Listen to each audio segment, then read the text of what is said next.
national organization of ICT councils all over the Philippines. So meron Bataan, Cavite, Baguio, Rojas, Tacloban. So we have 90 ICT councils all over the Philippines. Next slide. My brother is more well known in the ICT industry. Yuri Rolando, Chief Executive Officer of Surpass Software Incorporation. It's the only publicly listed software company in the Philippines. He's also the chairman of Capiz ICT Council, former president of the Philippines Software Industry Association. He was one of the developers of Excel back in the 80s.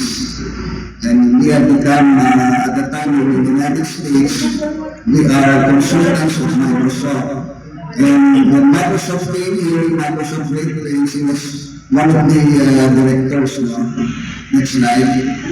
I'm dedicating this presentation to Mr. Enrique Timor, my best friend, the world's greatest friend and the owner of this school.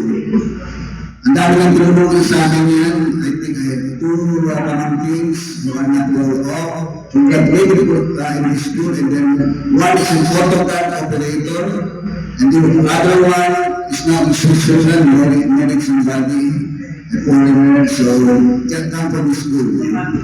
Next slide. NICT, our organization partners with the DICT.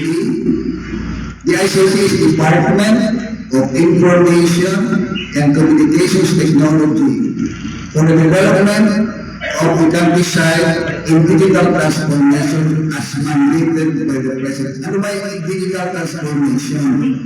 Ang ibig sabihin ng digital transformation, lahat ng LGUs, lahat ng companies, maging computerized, digital. Lahat ng mga, let's say, business permit, gagawin nilang app na yun.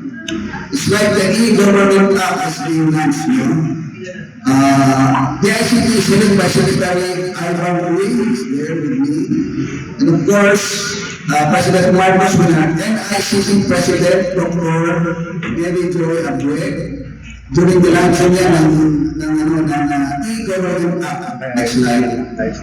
NICT was officially founded in 2008 in the first time ICT Council. Next slide. What are our objectives? To generate ICT business to the countryside, to increase involvement in the ICT industry to the countryside, and to be an effective implementing partner of the ICT digital transformation on the countryside, and also sharing best practices. And emerging technologies. What are emerging technologies? It's the new IT now, like Python, cybersecurity, blockchain. We have also artificial intelligence, Internet of Things, and you know about metaverse. You know about metaverse. Also other things like basta mga bagong technologies because these people come here. These professionals, the technology comes here and share with us their knowledge. Next slide. We have 10 board of trustees elected by 90 ICT councils, and I'm one of them. For the academy, ICT industries, and government units. Kasi one of our trustees is a counselor. So, pag nagsama-samahan mo yan, at to promote this digital transformation, yan ang tamang-tamang group, We have 10 board of trustees, NICT is composed of 90 ICT councils in different cities and municipalities. We were responsible for giving 300,000 jobs since 2018 and now since why? Because we help local governments or cities to put up BPO and IT industries. Karamihan BPO, yung mga call center. Kasi dito puno-puno na eh. So, yan yung gawin natin sa probinsya ang mga call centers para magkaroon ng trabaho yung mga kababayan natin sa probinsya. Next slide. NICP is the private organization that promotes and supports the ICT's program and events. In ICT awareness, digital transportation, ITBP and businesses, yung mga call center yan. And ICT best practices that I mentioned kanina, and emerging technologies, including cybersecurity. Tatanong ko kay ba't gusto ba cybersecurity? Is because hinapuso ngayon. They're relevant, especially sir, since the recent Okay, we go into that. We also promote the digital government, next slide. Digital governance award. Next slide. Wherein, we ask the local government, nasa kayo mga awas niya, pati natin, and then we give awards. So I have the honor to be Mr. Moreno, mahilig sa kahit isang mayor, pinapalabas pa rin yung mga app nila. Remember, he was one of the mayor na nagkaroon ng COVID app, no? E-government platforms can be awarded after a selection process. So, may mga award din kami yan. So, our organization also stay focused to ICT events. Pag mayroong mga companies or organizations that promote their products, sumasali kami. So, we need to know kung ano ba talaga ang latest ICT industry. You notice ito, next. So, we are promoting cashless expo. Yung wala ng pera, puro app na lang, diba? Fintech, gano'n.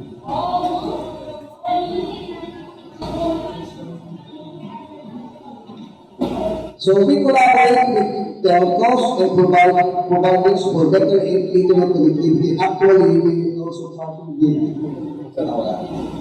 Oh, yan, internet. I think, never mind.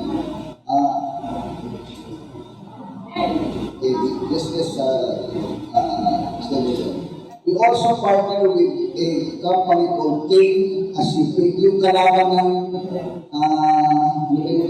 ano ba yung satellite ni Elon Musk? Starlink. So, based in Singapore, so, it helped us bring internet connectivity, internet access sa mga probinsya na walang internet. So, libre yan, in coordination with the ICT. So, we participate in cybersecurity events like FinSec, next slide, Cyberscape 2023, Cybersecurity conferences. So there is a awareness now in cybersecurity. No? Every day we can see in the news na may nahack, may na ano. On na. I'll jump, no? And then we'll go back again to meron na.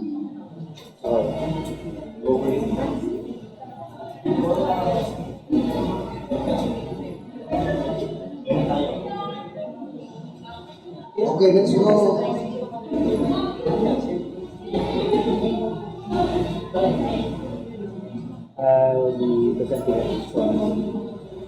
Let's go to the main topic, cybersecurity. What is cybersecurity? Cybersecurity is the practice of protecting systems, network, and program from digital attacks. These cyber attacks are usually aimed at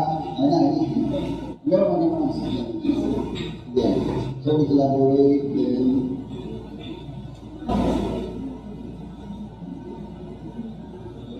So we also partner with cybersecurity conferences para malaman naman namin kung ano ang latest sa cybersecurity. Ang mga speakers yan, mga cybersecurity expert from Israel, Singapore, US, and even Eastern European countries. Next slide. Okay. The Cybercrime DICT, Cybercrime Investigation and Coordination Center launched the customer application assurance monitoring system in 2013. They can now track any entity like Shopee, Lazada, Low, kung sino mas ang usage nyo. The number one usage of online shopping is Lazada. Bakit nga naman Lazada? Kami shopping kasi sa TikTok.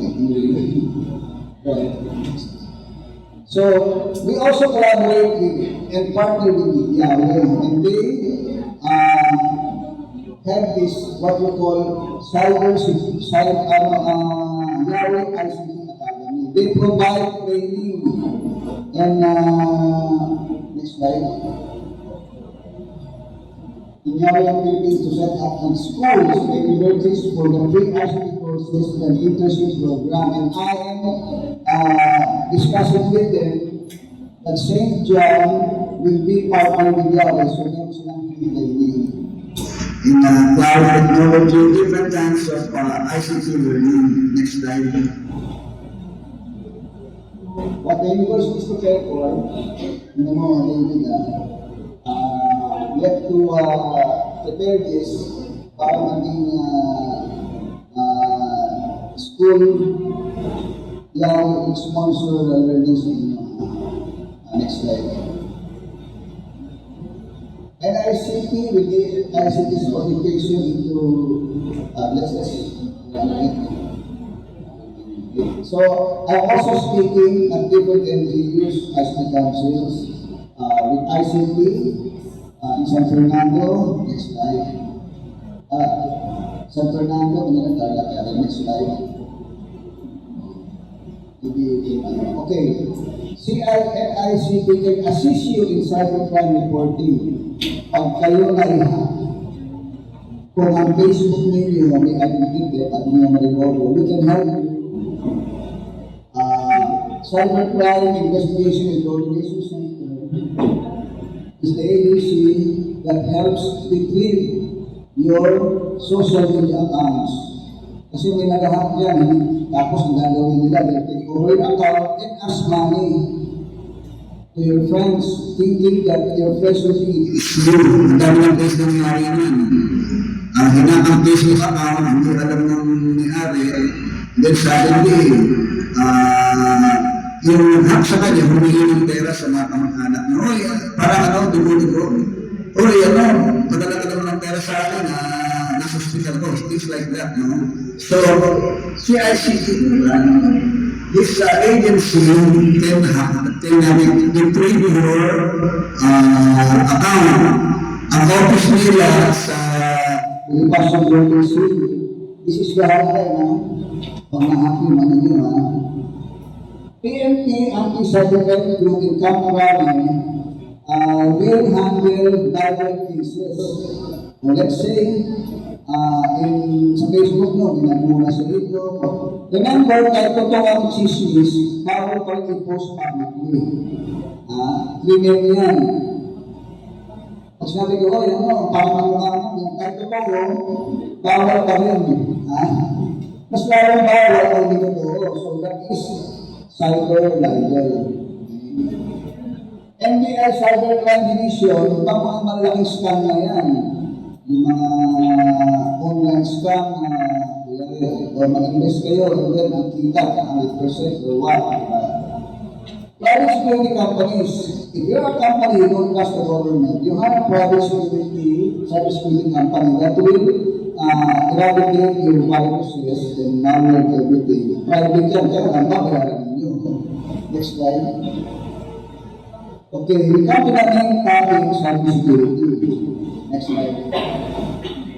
Cybersecurity is the practice of protecting systems, networks, and programs from digital attacks.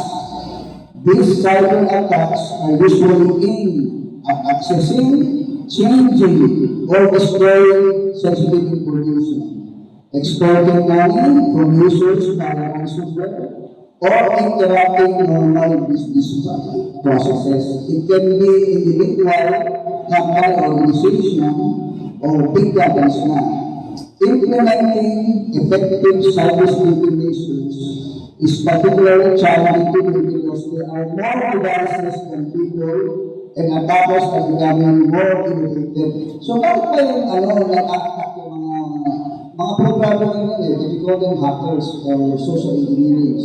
So siguro para i-blackmail ka, hingi ka ng pera, yun, o kaya,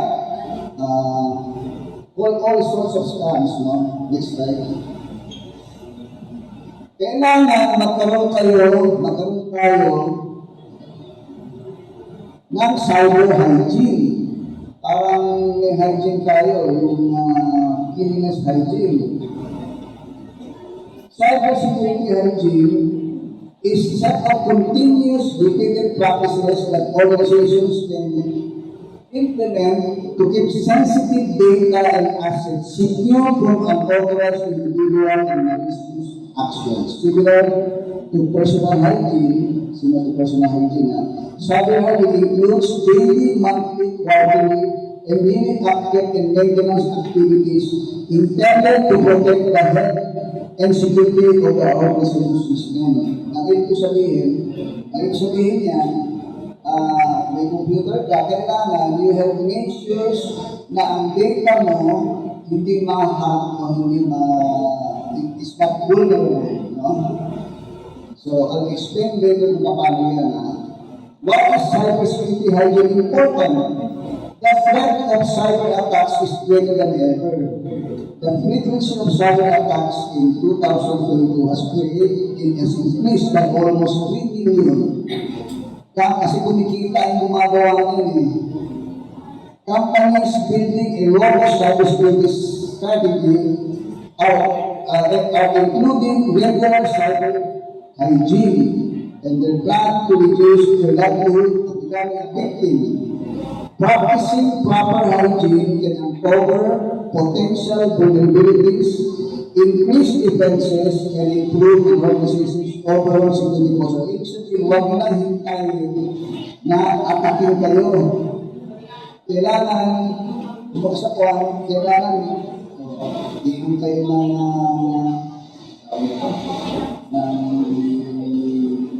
virus protection, o magsisili para hindi kayo atakin.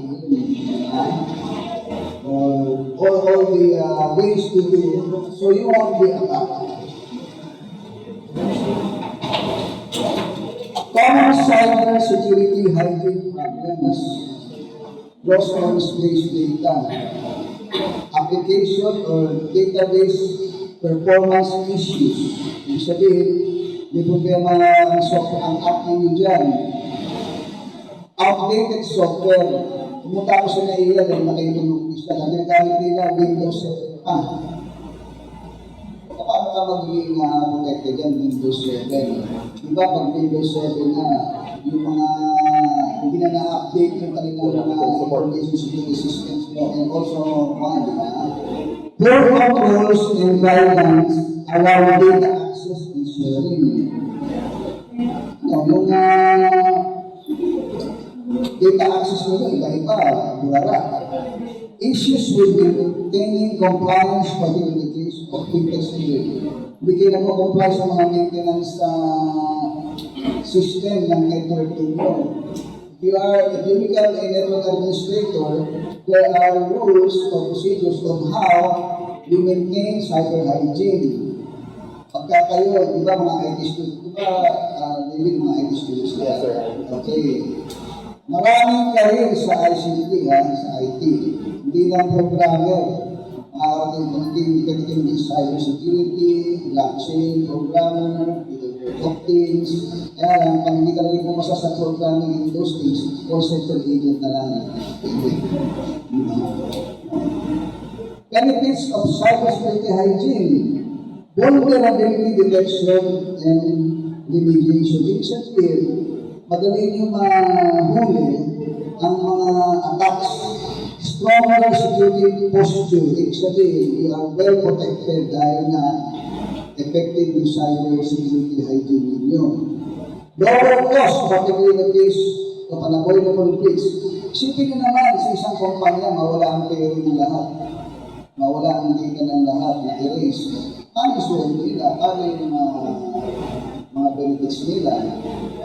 Meron kang project na ginagawa sa computer tapos nawala. You have to do it all again. So, kailangan may backup ha. Lahat talaga may backup. Increase productivity because systems are highly available. Siyempre, pag meron kayong effective cybersecurity posture, tataas ang productivity kasi confident kayo, hindi masisira yung data nyo.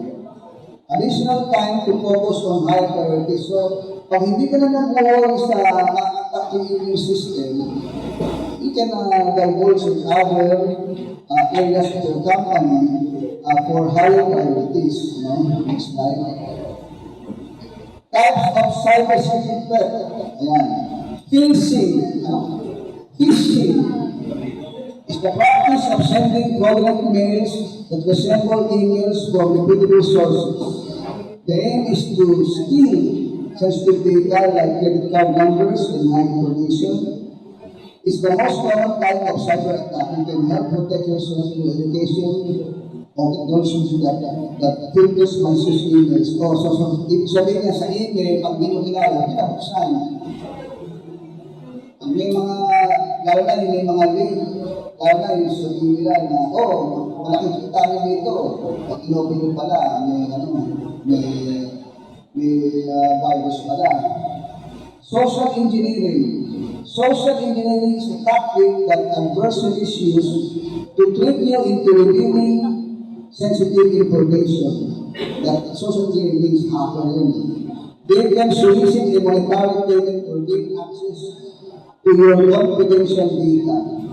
Social engineering can be combined with chemical threats listed above to make you more likely to click on the links, download the malware, alam kasi maganda yung dinadownload nyo. Ano yung mga pelikula, nangyari na ako dyan, dinadownload yung pelikula, hindi pala may kasamang virus. Or trust a malicious source.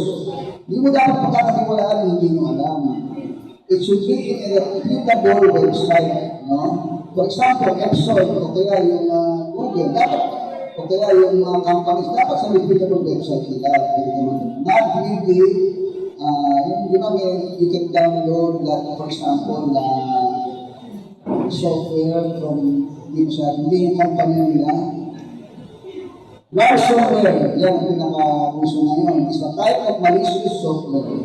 It is designed to extort money by blocking access to files or the computer system until the ransom is paid. Paying the ransom does not guarantee that the files will be recovered or the system restored. Ano man, tatlo ba mong bakit kung luluhin nila? That's what happened to Finhead ransomware. Malware is a type of software designed to get unauthorized access or to cause damage to the computer. Alam mo, lahat naman yan, ibig sabihin yan, malware, ransomware, virus talaga yan. At anong purpose? Sirain yung mga data mo, kunin nyo yung password. Lalo lang sa bangko, nag-online banking yan, mag-ingat kayo mag-ingat kayo. Okay. Example phishing attack. Do you know that the well-known phishing attack occurred in 2000 conducted by a Filipino student named Juan de la Cruz? Who among you knows that? The I love you virus. I love you virus. Ano naman, makikita mo sa email mo, I love you. Kikita mo yan. Malay natin, nagmamahal sa atin. Pero it release viruses that delete your word, mabuti na lang, i-delete only word and Excel files. Hindi ibang files pa. Akala na kasi, this one.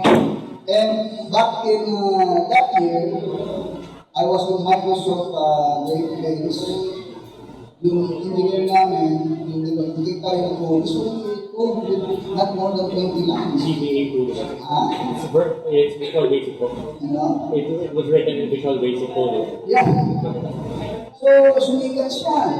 Ang dami. FBI went in para hulihin siya. Kaya at that time, he was not prosecuted because we had no laws regarding cybercrime that time. Sabi naman na, hindi ko sinasadya na mangyayari ang ganyan. Within 24 hours, it was causing major problems across the globe, reportedly infecting 45 million machines. It also overwhelmed organizations, email systems, and some IT managers disconnecting parts of their infrastructure to prevent infection. Sura nila lahat. Di ba mo, at that time, year 2000, sarado natin even the Defense Department of the US, narado yung computer to find out how they can clean this virus. And eventually naman, palilinis naman yan eh. Basta pag-aralan lang, virus companies can eliminate those kinds of virus. Next slide. Defining social engineering is the art of manipulating influence or deceiving you in order to gain control of the computer system. The hacker might use the phone, email, snail mail, or direct contact to gain illegal access. Phishing spear, phishing, and zero fraud are all examples. Social engineer, magandang term lang yan sa hacker eh. Next slide. One of the most dangerous hackers is my friend. His name is Luigi Romania. He's from Italy, but he visited the Philippines for how many months? If you look at his record, katay mo sa Google, he's one of the 10 nations with the most dangerous hackers in the world. That time, bata pa siya. So, one of the most dangerous hackers in the world, yan, kasama kami sa isang event, kaya lang lang pinag-uusapan ng racket niya. So, nations buy as hackers sell knowledge of future flows. Anong ginagawa ng hacker? Gumagawa sila ng virus, and then, sasabihin nila sa company, oh, hindi yung threat, may one, papasukan kayo. So, bayaran na kami para hindi kayo masukan. Ayun pala, sila rin pala gumawa ng virus. So, that's how they make money. At tinas ng Microsoft, talaga nakapasok. So, they bought yung kanilang solutions on how to eradicate that virus. So, that's how they're doing it. It's a global enterprise. Pag naging hacker ka, kaya nakagawa ka naman maging hacker. Maging cybersecurity expert. Next slide. Ransomware is the type of encrypt through biological malware that threatens to publish the victim's personal data or permanently block access to it unless ransom is paid. While some simple ransomware may lock the system without damaging any files, more advanced malware uses technique called cryptographic extortion. Pero ito ba, still extortion. So there was this ransomware attack on Chinese police bank that recently happened and now we have this Wilhelm 6 public operation. Wilhelm kasi, alam naman, it's a corrupt agency. Hindi natin alam, baka nag-share ng passwords sa mga hackers, sa employees, sa pa rin yan eh. We are more likely to get attacked if the employees are dissatisfied with your company or your agency. Kasi they have the access, so if they have the access, then ransomware will snipe them. Kaya kailangan ang cybersecurity hygiene is huwag masyadong ibigay yung access sa maraming empleyado. At pabibinta nga mo yung lahat, o sige nga, kasi bigay mo ng access. So kailangan may department authority. Next slide. So malware is the kinds of ito pa the next slide. So yan ang mga klaseng malware. Marami talagang virus, pinapangalan nila. Meron mga nila Satanas, mga Pilipino rin gumagawa ng virus kung ano mga pinapangalan nila dyan. So malware is typically a malicious software lang. Any program or code, sinasabi nila sa program niya, sa code ninyo, that is created related to do harm to a computer network or server. Malware is the most common type of cyber attack, mostly because this term encompasses many subsets such as ransomware, Trojan. Trojan, dati pa yan eh. Spyware, viruses, etc. Next slide. So these are the examples of malware. Ito na babasahin sa inyo dahil yung mga pangalan. It takes 10,000 people worldwide. Next slide.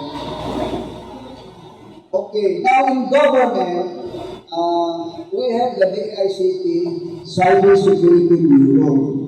The Cybersecurity Bureau performs activities related to cybersecurity, particularly the formulation and implementation of the National Cybersecurity Plan. Hindi pa ito nailalabas, ano lang ito yung protocol pa lang. Yan ang kausap ko yung engineer, nag-present sa amin. Issuance of digital certificates and development capacity building measures. So, any agency, they will issue a digital certificate if they are cyber-free, cyber-attack-free. Yung mga ngayon. CRI protection, cybersecurity capacity building, awareness. Operation na session is the computer emergency response team. Pag may release niya ipapadala yung session that is yung computer emergency response team. Kaya lang, kausap ko sa engineer ko niyo, ganito program. Kasi alam mo yan ang mga agency nangyari, alam na nila na, for example, pupuntahan yan, sa cybersecurity organizations, i-analyze nila. Minsan, ang mga virus virus program nila, ma-expire na. Ayaw naman nila i-renew. Tapos, kung nakita ang infrastructure, burara, ang daming yung mga password, kaling-kaling yung binibigay. Then, the network is not protected. Usually, the agency ignores that. Pag na-attack, like Philip, saka sila mag-ano. So, yung galing Pilipino na pagka nangyari at saka nag-Pilipinos. Next slide. The Department of Information and Telecommunications Technology Cybersecurity Bureau always advocates safe digital environment and critical infrastructure evaluation like Engineer George Cardio. Ayan, nagsalita sa event namin. So, nagbigay sa akin ng mga tips on other cybersecurity concerns. Ang problema lang, cybersecurity, ang mga virus, araw-araw ginagawa yan. So, dapat 24 hours ang monitoring at threat detection. No? Cybersecurity is now a top priority for modern governments and commercial processes. With the rise of cyber attacks and the potential for disastrous consequences, we must take a proactive approach to safeguarding our agency's infrastructure and data. Seryoso na to. Kasi anong malam mo, Mirado na attack. Anong malam mo, Maynila na attack. Kasi marami ng Internet of Things ng gadgets ng mga government things to. A lot of things are done by the Internet now. Diba? Hindi na kailangan ng manual. Next slide. Safeguarding the digital environment. Presence of cybersecurity knowledge experts ensure perimeter security and protection, advanced tools and technologies, antivirus, anti-malware, kailangan meron. Recovery and continuity plan, kailangan na-recover natin yung data after the attack and the continuity plan. Incident response preparedness, laging handa, Boy Scout. Kailangan handa tayo sa cyber attack. Zero trust na po yung maniniwala sa ating technology. Our own resilience and preparedness will be the motivating factor. Observe, implement pillars of cybersecurity. Hindi lahat po kanina, cybersecurity hiding is one of them. Next slide. So that is the National Security Plan the government is instituting national cybersecurity plan hanggang 2028, which means the outcome of the state and its people in cyberspace is proactively protected and safeguarded. Or secured pala. Secure and protect critical information infrastructure. Tinanong ko lang ito, this is only draft, no? Pero, of course, i-implement ng government. Secure and protect critical infrastructure, information infrastructure.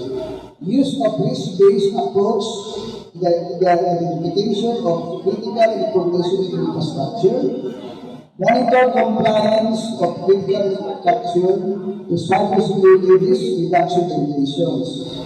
Establish computer emergency response teams. Yung computer emergency response team, parang ma-ambulance yan eh.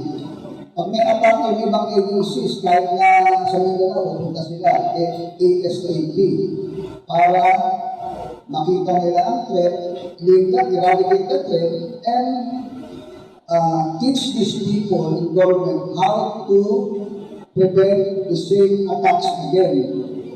Institutionalize a well-defined network of CERT. Clearly define roles of all of the different CERT. Alam mo, konti pala ang computer response to the ICT. Why? Because we have no, siguro mga 1% lang ang cybersecurity professionals. So, it might do well with students engaged to be a cybersecurity professional.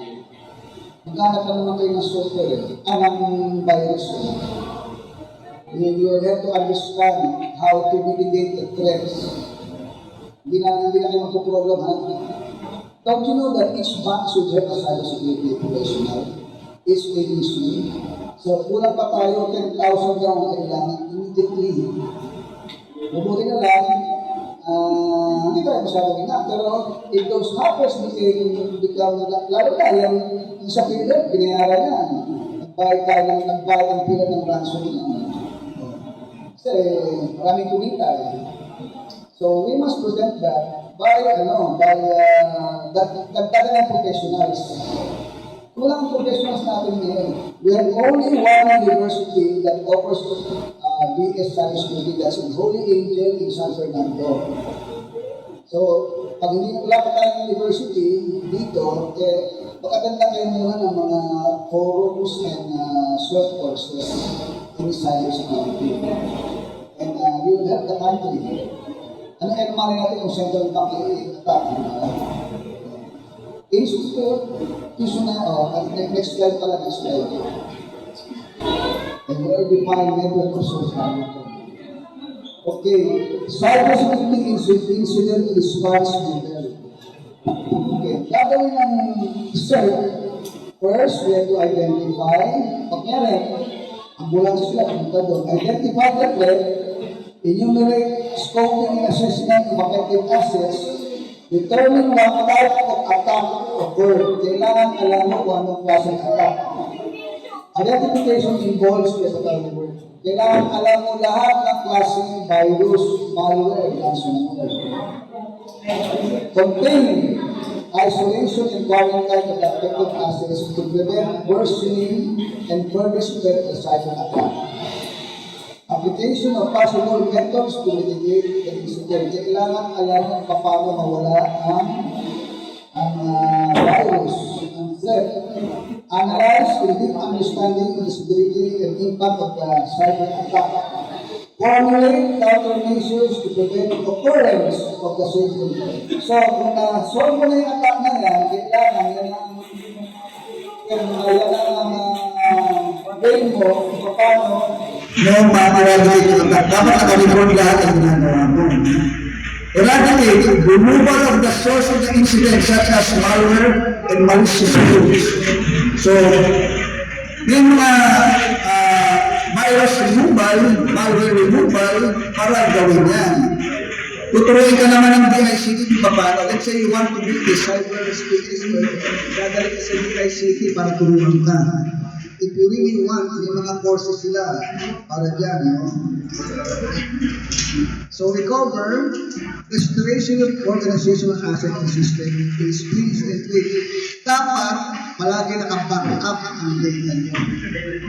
Kaya pag minsan kasi, pag na-threat na virus na sila, hindi na ma-repair. Pero may backup ka naman, di ba? All you have to do is, yung mga hindi nakasama ng backup, hindi gagawin mo na. Di ba? So, ipagamit mo ng backup. At talagang hindi ka talaga yung magaling magtanggal ng virus ngayon. Okay, next slide. Next slide na siya identified ko. The state and its people in cyberspace is proactively protected and secured. Adopt a zero trust architecture security policy for government. Standardized cybersecurity process and controls for all government instrumentalities including LGUs. Sabihin, pagka meron ka ng process how to eradicate cyber attacks, gagawin mo ng standard yan. Para pag the next attack, you are well prepared. Para pag bulansya ka, natin mo yung isang pilay at nakalakad na, next time, alam mo na kung ang gagawin. Develop advanced capabilities for attribution of cyber attacks. Advanced capabilities, makukuha mo sa mga professionals, sa mga foreigners na nagaling yan. Nagaling yan, mga Russian, Chinese, or East European. Okay? Next slide. The state and its people in cyberspace is properly protected and secure. Enhance the country's cyber defense capabilities to defend country's cyber domain as effectively as we do on land, sea, and air. Grabe ito talagang gera na ito Cyber defense capabilities, cyber defense lang, hindi talaga ito nila. Standardized cybersecurity processes and controls for all government instrumentals and security. Well, I said that already. Next slide. Critical in infrastructure evaluation and cybersecurity standards and division service is another division of CERT. So next slide. So this is the digital certificate. Pagka na-standardize na to, each agencies will be issued a digital certificate na they are cyber security complying, Bago to, it's called PMPKI. Next slide. So, the CERT, Cyber Computer Emergency Response Team, daily operations, araw-araw nakamonitor yan. So, the National Security Operations Center always monitors.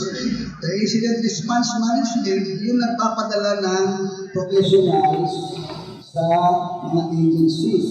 Katulad ng brownout yung nag-iwan May 1, madalas na pag talagang electrical talaga, padala pa rin sila to make sure if it's not or is a cyber attack. CERT Operational Knowledge Management. CERT Operational Knowledge Management, a new CERT service providing training education to a CERT constituency on topics related to cybersecurity, information assurance, and incident management. It's also tasked with planning and research evaluation programs, projects, and activities of the division.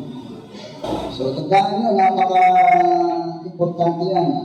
Cyber resilience is a superset of cybersecurity that prioritizes business continuity in the face of individual disruption. Ayaw natin matingga ang negosyo. Ayaw natin matigil because inatake. Parang may inatake yan. Yung BPI at saka BDO, inatake na yan. Kaya lang ayaw nila aminin. Paano? Yung mag-withdraw ko pag inamin nila na hindi sila cyber secure. Diba? Pero nadalasan yan. Kaya may mga iba ayaw na magdamit ng BDO. Cyber resilience strategy where it can provide benefits beyond increases to the posture and reducing the risk of exposure of its critical infrastructure. Next slide. So, consider cybersecurity in digital transformation. Ano sabi ng cybersecurity? Okay. IoT in cybersecurity. Ano ang IoT? Internet of Things. Yung mga gadgets yung mga gadgets na ginagamit natin, like drones, ano pa, traffic lights, CCTV. ano pa, CCTV. CCTV, everything, no? Pero ito, masyadong ano. 5 types of IoT, commercial, infrastructure, industrial, consumer, and military. Alam naman ginagamit sa Ukraine yan, military. What is Internet of Things? Internet of Things connects ordinary objects to other objects of application, to the cloud, making them Internet. And you know what's the cloud? The cloud is using Internet without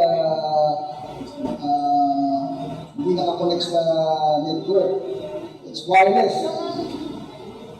Consumer Internet of Things, like watches, cell phones, suitable for smaller venues such as home and offices. Commercial Internet of Things. Commercial. Delivering the benefits of the larger venues like hospitals, ambulances, factories, healthcare system, karamihan yan. Internet of industrial Internet of Things sa mga factories na, yan. Industrial, yun yung ano?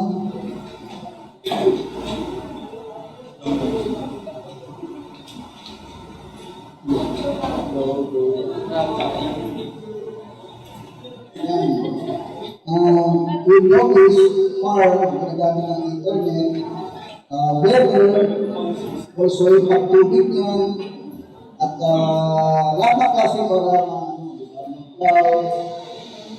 use dating agriculture. Next slide. Internet of military things, gusto nito dahil ang drones, bumabaksak ang mga bombs dyan. There are drones na ginagamit sa Ukraine, unmanned boat running using internet in the direction para tamaan nila yung ship. No? So, threats in IoT. Botnets. Botnets combine many systems to take control of the victim's devices and systems remotely. From here, cyber criminals can harvest confidential data and execute cyber attacks. More botnet have affected 2.5 million devices like cameras, computers, and printers. Di ba parang yung Mission Impossible, yung ano ni Tom Cruise, na kapasukan niya yung mga camera, CCTV, para sila makakuha, at saka yung elevator na papaakyat nila, nahack nila. So that is bootlegs na. Take that there. Next slide. Almost every day, you can hear stories of data breaches. You can compromise the data of millions. Cyber criminals now target IoT devices, including smartwatches and smart thermostats. For the same reason, it helps them gain information about individual users and organizations. So, they enter passwords, email devices. Dahil lang yung mga hackers na kung saan sila pinipira, no? Next slide. Device vulnerabilities. Vulnerabilities. Anong vulnerabilities? Ibig sabihin, ano ka, delikado ka. A large problem that constantly plagues users and organizations. But the main reasons IoT are vulnerable because they lack the computational capacity for business thinking. Ang hirap naman kasi nilagay ng virus protection ng mga IoT devices kasi maliit lang yan. CCTV, hindi ka naman makakalagay ng mga anti-malware dyan. Remote recording, ayan na. Ang camera, kahit hindi iyo, ang inyong camera na nare-record nila kung ano nangyayari sa iyo. Ngayon sa kwarto, kung ano ginagawa nyo, nare-record nila. The need for cybersecurity awareness. In the digital world, education is the firewall against cyber threats. Knowledge empowers us to protect our data privacy and content safety. Ibig sabihin, para hindi kayo kailangan educated kayo on how to prevent this attack. Cybersecurity awareness, ang lahat yan. Next slide. Okay. Next slide. Again, we go back to cybersecurity investigation organization center. Again, it helps to cover your social media accounts against identity theft. Ayan mga ibabayin yung hotline. Investigate all kinds of online scam. Kung scam kayo, kunyari, nag-invest kayo, online scam, at binabalik yung pera ninyo, sila mag-iimbestigan. Track and identify the performance of any entity using the internet. Kung kumpanya kayo, online, natatrack nila kung ano ang ginagawa nyo sa internet. Recommend cybercrime violators for prosecution. So, kung ginagawa ang scam, sumunod dito. And they will recommend it as a imbestigahan nila ang scam yan. And then they will recommend the prosecution to person or cyber hygiene tips. Importante. Keep personal information private. In the wrong hands, your personal information, date of birth, marriage registration, passport, can result in identity theft. The cost of having to your finances, credit, and mental well-being. To learn more about protecting personal data, check. Remember, we have the Data Privacy Act. Hindi kayo compare na ibigay niyo yung pangalan niyo is for any personal information isa hindi mo kilala. Ano pangalan mo? Data privacy ko. Masasabihin niyo. Ayaw mo talaga. Business, saan naman nakakilala? Data privacy ko. Masasabihin niyo. We have the data privacy law. Yung act na yan, ha? So you don't have to give this information. Kahit police, kung wala ka nang ginawang krimen, anong pangalan niyo, data privacy, anong ginawa ko? Ibigay ko lang na may iwanan ka o you are charging me for some crime. O sa business na tayo mag-usap. Kasi ang dami nagpapanggap na pulis na hindi naman ito. Dapat, dahil mo sa busito, doon tayo mag-usap kung kamagpana ka. I will give my ID. I will say my name. Use caution to avoid bad actors. Ano yung bad actors? Yung mga email na kukuha ko, ang message na hindi ka pala paniwala. Diba? Minsan, nanalo ka ng $1 million. Nakakaduda yan. Tama ka naman. Mag-click mo, ayan na, nakaka na. Beware of check email addresses. Kung totoo, beware of embedded links or attachment. Yan, mahilig kayo mag-download. Kung ano-ano. Never provide personal information via email or phone na hindi kilala. Go directly to the company's website to follow up on the message instead of replying through an internal link. Stay vigilant and use caution. When asked to do something new, unusual, or different. Like sa mga text, sa messenger. Slow down and think carefully before you act. Mag-isip-isip kayo. Okay. 2018, nag-deposit ako ng 1 million na benta namin yung Lucas Provincia sa BDO. Papunta ako na yung ilo dahil ng deposit ko. Nakareceive ako ng text na kailangan provide mo akin yung password ninyo at saka sa online account at may nangyayari kasi gagawin niya. Mabuti na tinawag ko yung main branch sa Suzuki. O bakit hindi na pabigyan yung password sa account ng online banking ko? Sir, we don't ask for your password, your username password. We have to go personally to ask the password. Sabihin, huwag ka magbibigay ng password. Lalo sa bank, na sinasabi ng bago puno, na ibigay mo dahil gagawin akin sila ng system. So kung binigay ko pala, tapos na ang 1 million. Pag uwi ko, yan, sinabi sa akin, don't ever do that video yan, natin sa video. Natingin kayo sa lahat ng bangko. The only digital banks are Union Bank and other banks na digital talaga. Pero huwag kayo mag-provide ng password at username password sa mga online, lalo na Gcash, lalo naman yan. Next slide please.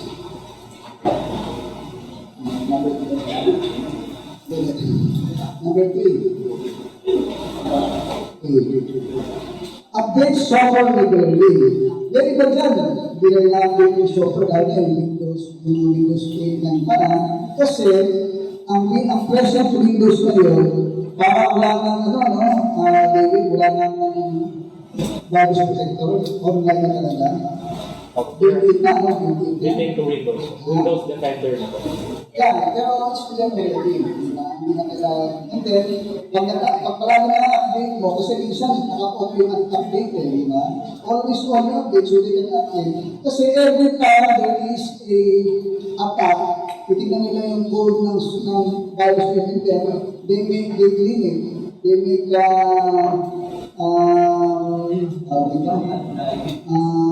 away na pagpasok ng klaseng threat, namimitigate nila na natatanggal nila. Create strong password by using paraphrases. Yung mga iba sa inyo, birthday ang password.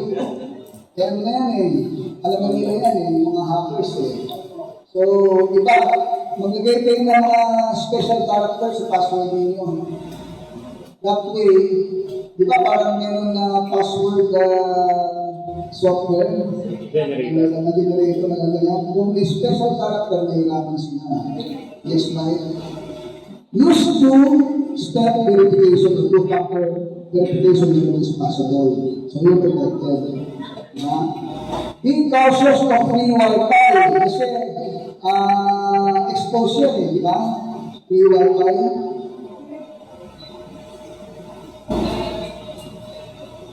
So, next slide. Don't make a cyber footprint on shared or public devices. So, yung cyber footprint, yung footprint ninyo, siyempre, ilalagay kayo ng password sa inyong devices. Yung pala, naka-save password. So, malaman ng iba kung ano yung password mo at username. Burahin nyo ang footprint ninyo. Diba? Manage your privacy settings. Secure your cyber footprint by managing the privacy and security settings of your device, online services, and applications. That way, you're only sharing information that's required and nothing more. So, wala kang ilalagay doon sa mga complaint na password is always, you have to check your password from time to time. Regular audit application, you have installed as private service can change with upgrade. So, yung application na lagay nyo sa cellphone, may update naman yan. Make sure na update. Gcash, palagi na update yan. Kasi, i-chance nila yung mga cybersecurity features. Secure tomorrow together. Ibig sabihin, share your knowledge to help others before more cyber assault. Ibig sabihin, kung ano na-experience ninyo, i-share sa ibang tao at kung ano na-experience nila, i-share sa iyo para alam mo. Diba? Next slide. Okay. That concludes my cybersecurity. Now, I'm going to talk about since I'm from NICT, about the digital jobs in Vietnam. Siyempre, I'm not a call center. You can be a call center, but the call center, you can never be a programmer. So you can be a programmer, you're not a programmer, you can be a call center agent. So, malaki lang yung display ngayon, promote namin ito. So, yan. English lang, ituunan dito, English. Next.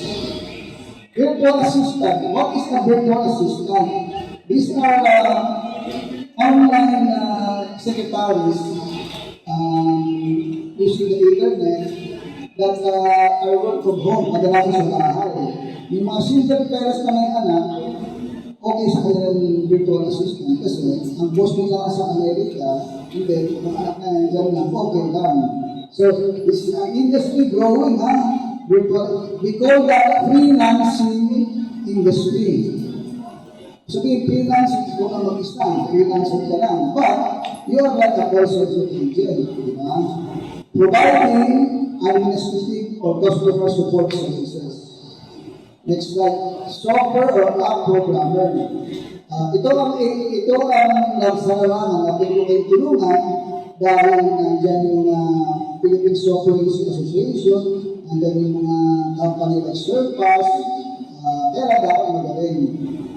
IT and software demand, malaki ang demand ngayon. Sa magaling na programmer. So what we have to do? For a good programmer, iwasan ng bisyo, mag-aral, tsaka gumawa ng code. That way, masasanay ka sa coding. Next slide. Gaming developers. DICT and Tesla provides free training for gaming. Alam naman ang gaming, di ba? James Law, my friend, is the president of Gaming Development Association. He can help us. Dapat, di ba, yan ang ni Mr. Perez, gaming teacher, di ba? Bakit? Diyan tayo magaling eh. Sinabi nga ni Sir Ivan, mag-credits ng magaling mag-gaming ng ginawa, ng Pilipino ginawa. No? So, mahilig mag-game yan. Maglaro ng game, pwede rin kayo gumawa ng game. Di ba? Animation developers, don't you know that 65% of the animation of Walt Disney is made here? In Sudo Company is nangyari ang may-ari Amerikano, pero ang empleyado Pilipino. Animation, mga graphic designers, pero may programming pa rin. Career in cybersecurity. According to USA, Philippines needs 10,000 cybersecurity professionals. So kung meron sila yung gusto maging cybersecurity professional, pasukin nila. And I will talk to David on how we can umpisahan yan. Cloud computing. Pag-cloud, architect, data scientist, katulad ng gusto mangyari ni David, he wants to be a data scientist, network and computer system administration, at saka software engineers. Yahoo is offering courses for cloud engineering. Either the things that explain kanina, yung maliban sa CCTV professional ka, IoT din, how to use the internet, traffic lights, drones, power system. Bloggers or face FTPage authors for marketing. Ang dami na yung kumikita using YouTube as bloggers. Number one, sila ni Kupo. Ang laki-laki ng views, million. Kaya pag may huling ng tulong, hindi ng pamasahe, hindi ng pera. At yung gusto maging vlogger, may programa ng YouTube na monetize lahat ng videos ng YouTube. Ibig sabihin, pwede mo na isama o isama sa vlog mo yung mga YouTube videos. Okay, another short intro of this artificial intelligence. Yeah, kasi this is the project of my brother. So, I think 75% of the world's population has to learn about AI. Who among you knows about AI? Ano sa'yo, David? I've been introduced to the basic concept of AI where it's used in machine learning and it's used sometimes to analyze data in different ways like in computer vision. Okay. AI is also programming. Programming is actually, ganito, ganyan, pero may utak. Okay. Artificial intelligence will have a more profound impact on humanity than fire, electricity, and the internet.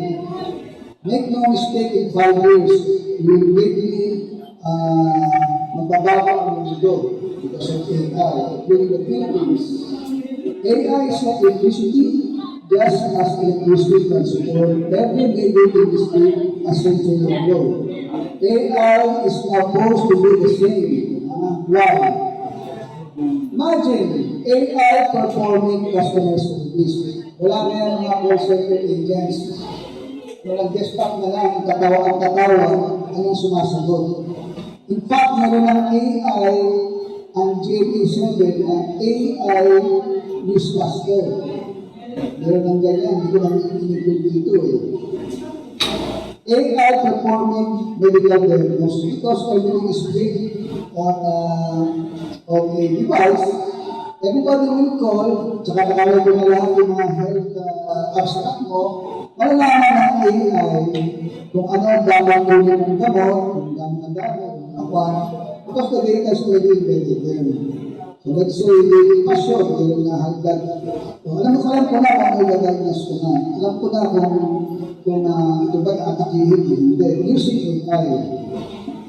AI performing programming, pero siyempre, ang gagawa pa rin niya ang programmer, pero tumaniwala na mawala ka ng trabaho. AI performing software test, yan pwede pa, kasi pasok mo na kung test yan, gagawin mga syntax errors, di ba? AI enabling robotics again.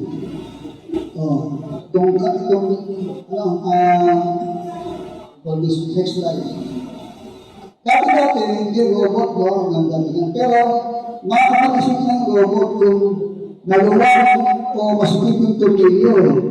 Kung kailangan, damihan o ano ng hero o ng hit kasi, may AI na. So, say that killer of jobs. It might kill the jobs, pero yung gagawa ng programming, magkakaroon ng trabaho.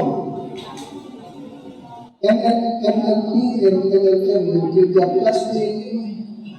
that's the language of machine learning.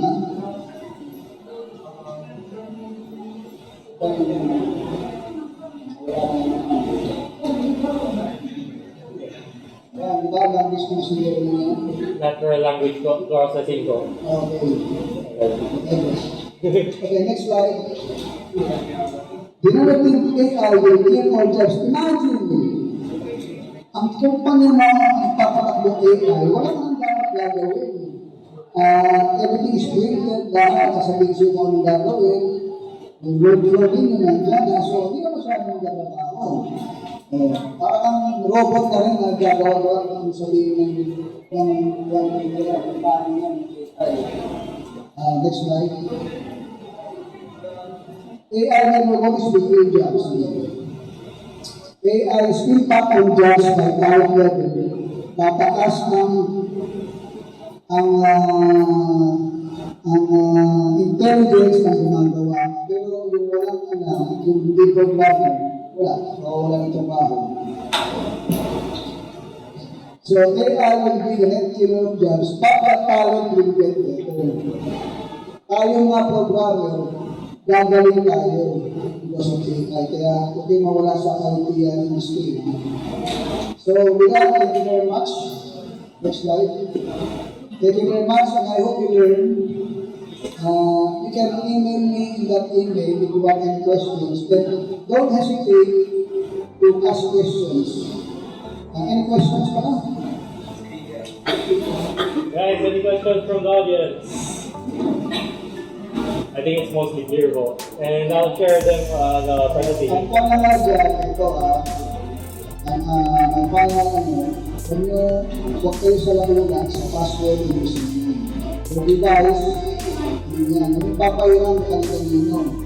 Ang nagalagis ka ng YouTube, anong maling mo, pag lagi nila yung Facebook nyo, nakahack na yan sa laptop. Mahack ka rin. Thank you very much for this opportunity, and I hope you make it in whatever anong gusto mo mangyari sa ang tawag dito, sa career ninyo, you'll be successful. Okay?